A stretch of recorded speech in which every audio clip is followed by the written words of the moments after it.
A veure, estem parlant d'un nom, Pilarín Vallès. I aquí servidora escriu literatura infantil i juvenil. De petita llegia llibres il·lustrats per la Pilarín.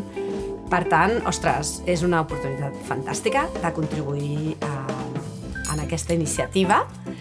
I després el fet de poder-me apropar a aquesta mirada tan social que tenen els nanos. També et fa adonar-te una mica de que de vegades quan ens fem grans perdem una mica cert punt de vista o certa visió de la realitat, que potser el dia a dia, els nostres problemes ens fan oblidar, i ells ens recorden cada any, ens recorden realment les coses que potser són més bàsiques o més importants, no? Bogeria, perquè és una bogeria l'organització. Després, també aquesta mirada social, no? Però una mirada social que vol dir, li dono la veu als infants, I després, a nivell literari, jo penso que és un gran valor encoratjar l'escriptura. Sí, bàsicament és això. El fet que participin també potser és treure la por, la certa por que puguin tenir, el fet que l'escriptura sigui una cosa molt complicada, que ho és i ho pot arribar a ser, però que s'atreveixin a enfrontar-s'hi amb el paper a explicar el que ells volen explicar.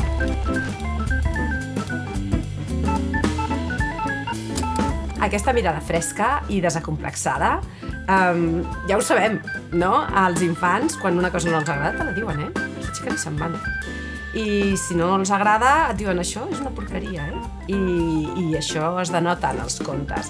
I també tot allò que sí que els agrada. Bé, bàsicament amb els contes també una de les coses que en aquests anys hem vist és que sigui quin sigui el tema, els nens tenen la capacitat d'inventar-se algun subterfugi per acabar explicant el que ells volen.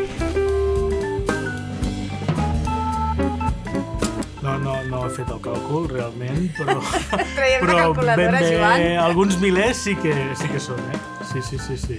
Perquè pensa que són uns centenars cada premi, doncs per tant estaríem parlant de milers de contes. Potser em marejaria una mica i tot, si ho arribem a calcular.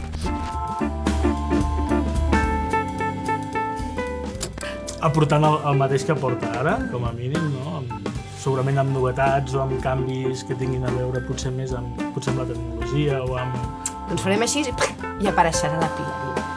I ens donarà un missatge que haurà gravat per no sé quant tant de temps, perquè com que és incombustible, val? Seguirà.